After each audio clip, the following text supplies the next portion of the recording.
Hello बच्चों, मैं आपकी टीचर सुमन शर्मा एक बार फिर से अपने चैनल पर आप सभी बच्चों का स्वागत करती हूँ और आशा करती हूँ आप सब बच्चे भी बिल्कुल हंसी खुशी से समय बिता रहे होंगे। तो बच्चों, खेल खेल में ही पढ़ते हैं पल्लव हिंदी पाठ्य पुस्तक कक्षा 5 से ईदगाह।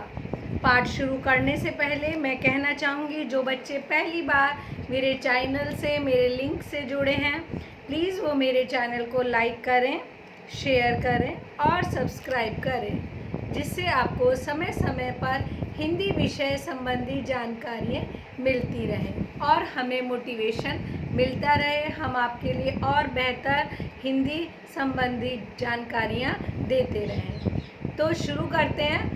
पल्लव हिंदी पाठ्य पुस्तक कक्षा 5 से ईदगाह। बच्चों, ये एक मुंशी प्रेमचंद जी की कहानी है जो हिंदी साहित्य के आधार स्तंभ हैं।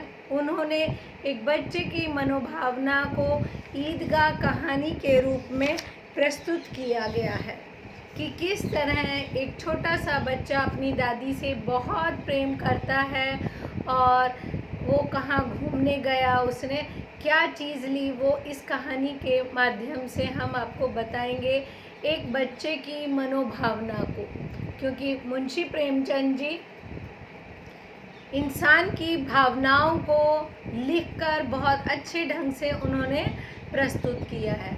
तो पेश करते हैं पल्लव क्लास 5 पाठ 5 ईदगाह। रमज़ान के पूरे 30 रोज़ों के बाद आज ईद आई है। कितना मनोहर, कितना सुहावना प्रभात है। आज का सूर्य देखो कितना प्यारा, कितना शीतल है, मानो संसार को ईद की बधाई दे रहा हो। गांव में कितनी हलचल है, ईदगाह जाने की तैयारियां हो रही हैं। लड़के सबसे ज़्यादा प्रसन्न हैं क्योंकि उन्हें घूमने को मिल जाता है। और जैसे हिंदुओं का त्यौहार होता है, वैसे ही मुसलमानों का त्यौहार है।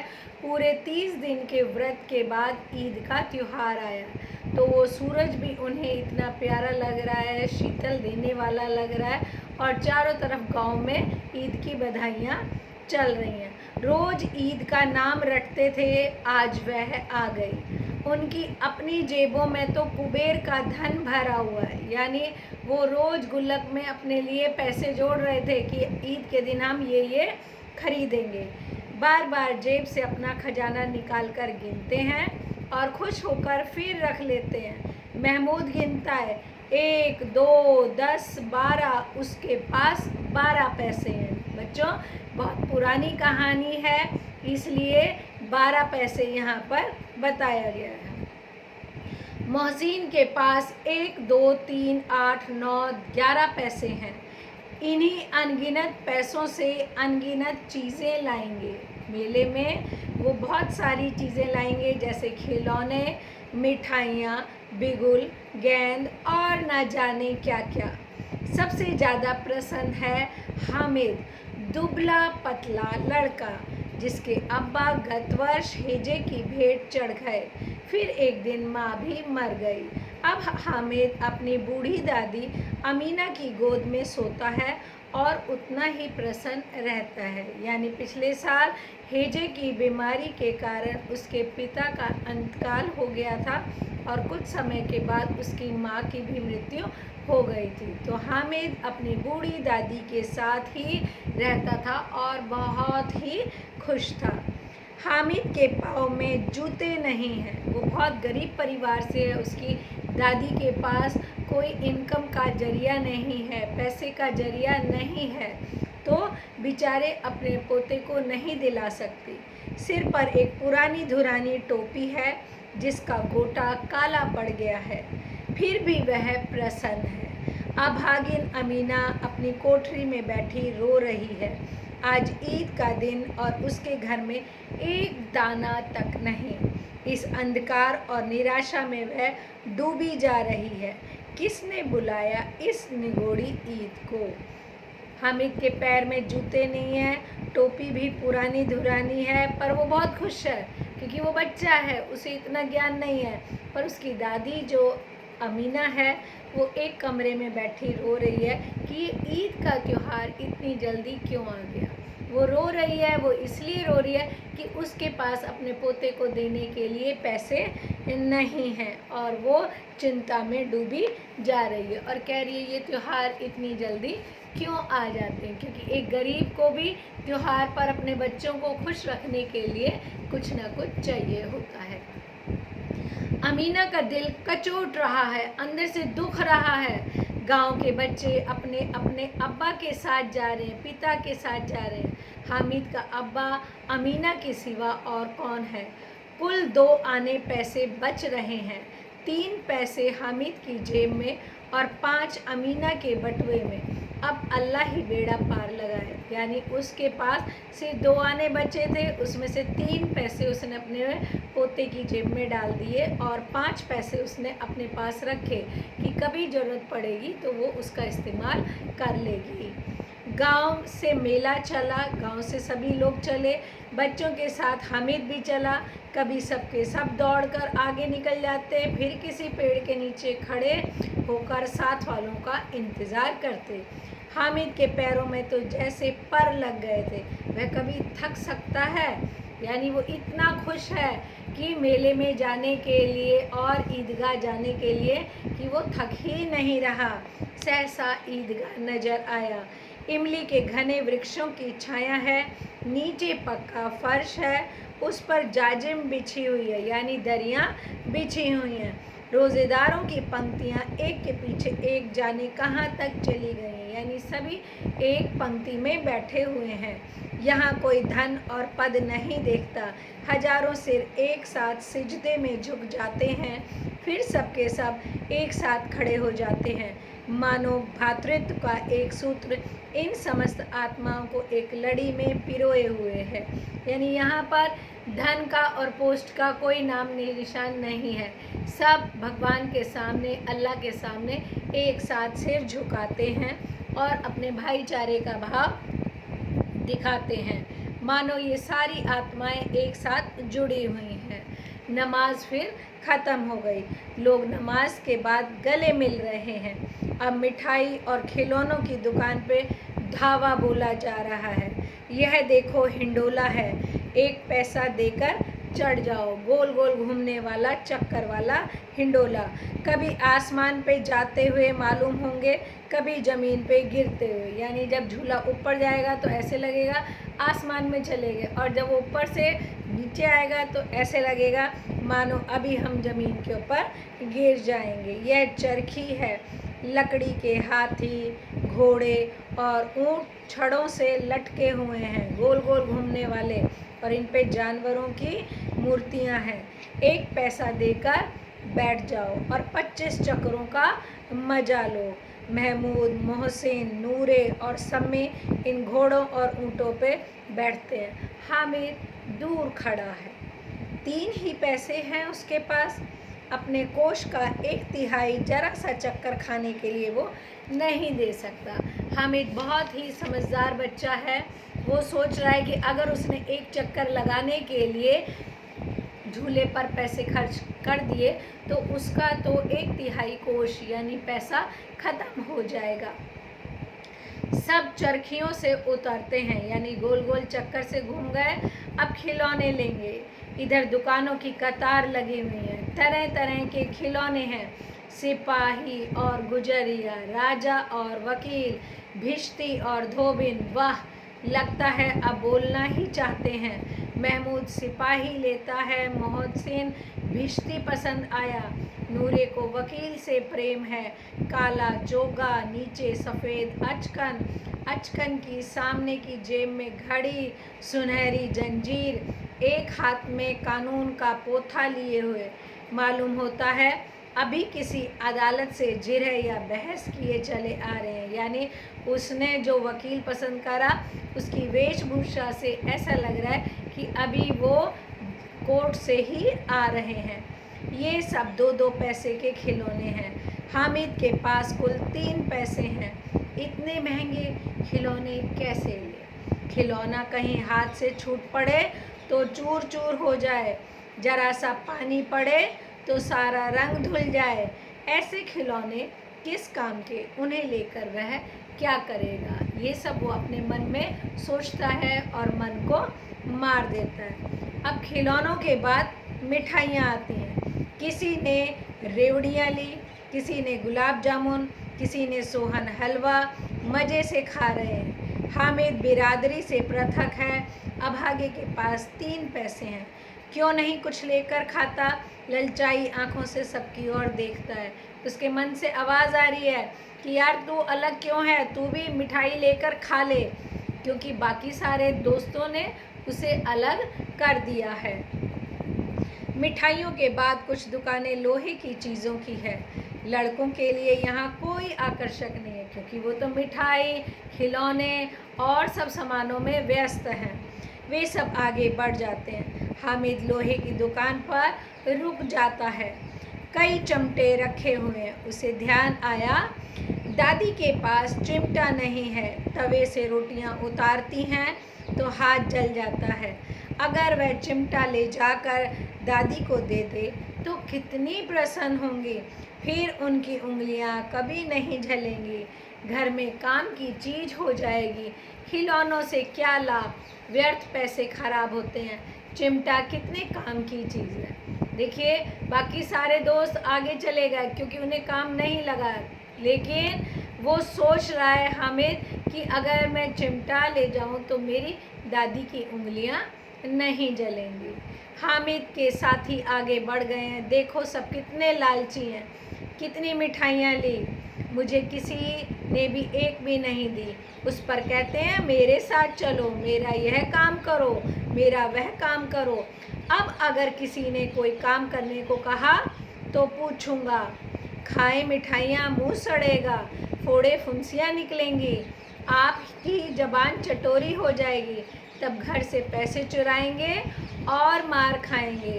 किताब में झूठी बातें थोड़ी ही लिखी हैं, मेरी ज़बान क्यों ख़राब हो गई। दादी चिमटा देखते ही दौड़कर मेरे हाथ से ले लेगी और कहेगी मेरा बच्चा दादी के लिए चिमटा लाया है। हजारों दुआएं देंगी। बड़ों की दुआएं सीधे अल्लाह के दरबार में पहुंचती हैं और तुरंत सुनी जाती हैं। मेरे पास पैसे नहीं हैं तो क्या, मैं गरीब सही, किसी से कुछ मांगने तो नहीं जाता। अब यहाँ पे हामिद के मन में भाव आ रहा है कि मेरे दोस्त कितने लालची हैं। जब काम होता है तो मुझे बुला लेते हैं कि ये काम कर दे, वो काम कर दे, पर जब मिठाइयाँ खाई, खिलौने खरीदे तो किसी ने भी उसे याद नहीं करा। तो हामिद अब अपने मन में कह रहा है मिठाइयाँ खाएंगे तो मुँह उन्हीं का सड़ेगा, फुंसियाँ भी निकलेंगी, ज़बान चटोरी हो जाएगी, तो घर से पैसे भी चुराएंगे, फिर मार भी खाएंगे। और किताबों में सच ही तो लिखा है। और अगर मैं चिमटा लेके जाऊंगा तो मेरी दादी मुझे गले लगा लेगी और बहुत सारी दुआएं देंगी, और अल्लाह मियाँ ये दुआएं ज़रूर हमारी पूरी करेंगे। मैं गरीब हूँ तो क्या हुआ, किसी से कुछ मांगता तो नहीं हूँ। उसने दुकानदार से पूछा यह चिमटा कितने का है। 6 पैसे लगेंगे। हामिद का यह सुनकर दिल बैठ गया। फिर बोला ठीक ठीक बताओ। ठीक ठीक 5 पैसे लगेंगे, लेना है तो लो, नहीं तो चलते बनो। हामिद ने कलेजा मजबूत करके कहा 3 पैसे लोगे, और वह आगे बढ़ गया ताकि दुकानदार की घुड़कियाँ ना सुने, यानी उसके ताने ना सुने। लेकिन दुकानदार ने घुड़कियाँ नहीं दी, बुलाकर उसे चिमटा दे दिया। हामिद ने उसे इस तरह कंधे पे रखा मानो बंदूक हो। उसको इस तरह से रख लिया जैसे कि वो बंदूक हो। फिर शान से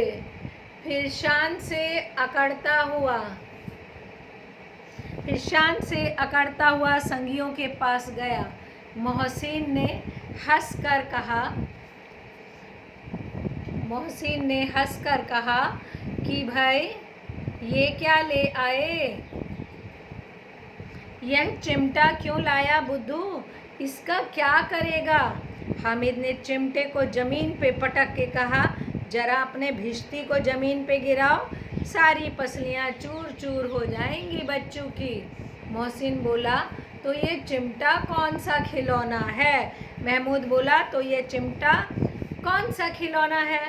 हामिद बोला, खिलौना क्यों नहीं, अभी कंधे पे रखा बंदूक हो गई, हाथ पे ले लिया तो फकीरों का चिमटा हो गया, चाहे तो मंजीरे का काम ले लो, एक चिमटा जमा दूं तो तुम लोगों के सारे खिलौनों की जान निकल जाए।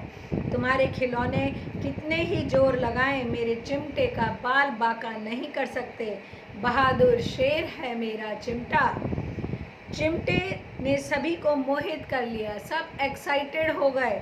लेकिन अब पैसे किसके पास धरे थे? फिर मेले से भी दूर आ गए थे, धूप तेज हो रखी थी और घर पहुंचने की जल्दी थी। हामिद है बड़ा चालाक, इसलिए उसने अपने पैसे बचा के रखे। सभी दोस्त ये मानने लगे कि हामिद बहुत ही चालाक है, जो उसने सही चीज को चुना।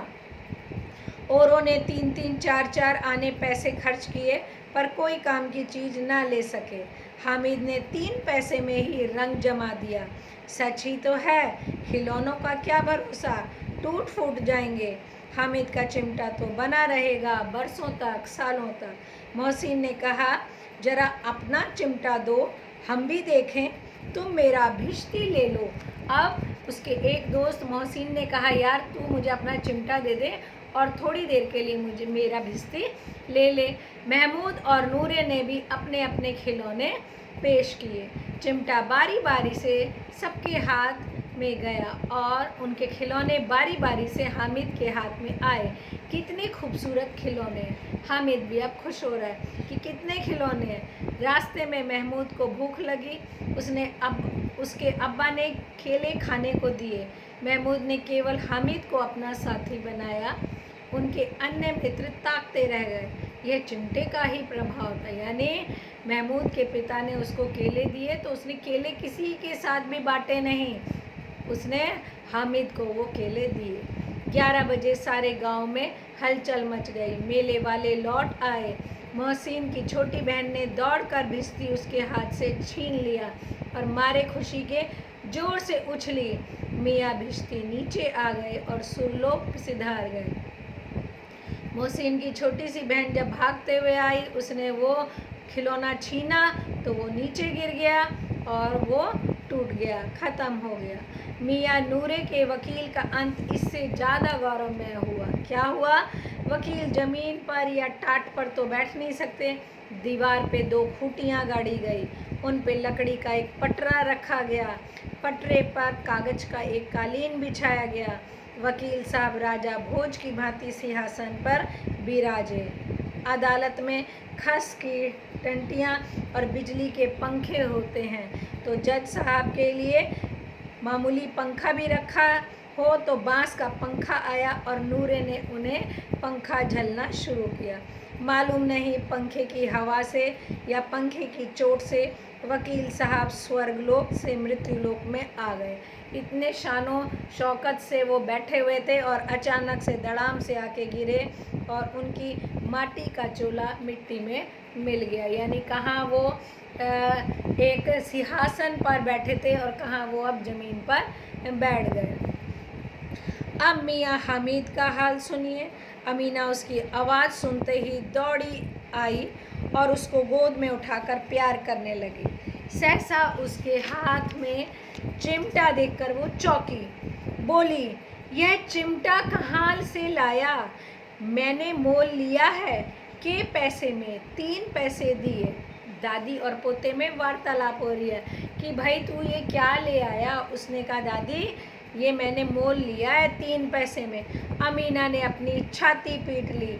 यह कैसा बेसमझ लड़का है कि दोपहर हुई, ना कुछ खाया ना पिया, लाया क्या? चिमटा। बोली, सारे मेले में तुझे और कोई चीज़ नहीं मिली जो ये लोहे का चिमटा उठा लाया? हामिद ने अपराधी भाव से कहा, तुम्हारी उंगलियां तवे से जल जाती थी, इसलिए मैंने इसे ले लिया। यानी उसे गलती का एहसास हुआ कि मेरी दादी, मैं सोच रहा था खुश हो जाएंगी पर ये तो नाराज़ हो गई। अमीना का क्रोध तुरंत स्नेह में बदल गया। बच्चे में कितना त्याग, कितना सद्भाव और कितना विवेक है। दूसरों को खिलौने लेते और मिठाई खाते देखकर इसका मन कितना ललचाया होगा। वहाँ भी इसे अपनी बुढ़िया दादी ही की याद बनी। अमीना का मन गदगद हो गया। वह रोने लगा। दामन फैलाकर हामिद को दुआएं देती जाती थी और उसकी आंखों से आंसू की बड़ी बड़ी बूंदें गिरती जाती थी। जब हामिद ने कहा, दादी ये मैंने तेरे लिए लिया है, तो अमीना का गुस्सा प्यार में बदल गया और उसने कहा, जब इसके दोस्तों ने खिलौने, मिठाइयाँ, झूले झूले होंगे तो क्या इस बच्चे का मन नहीं किया होगा। उस समय भी इसे अपनी बूढ़ी दादी याद आ गई और यह कर कर उसका मन एकदम से गदगद हो गया और आंखों से पानी आने लग गया। उसने अपना दामन फैलाकर चुन्नी को आगे करके भगवान से दुआ मांगी और उसकी आंखों से बहुत मोटी मोटी आंसू की बूंदें गिरने लगी। परिवार में बुजुर्ग लोगों की ज़रूरतों का ध्यान रखना एक सद्गुण है।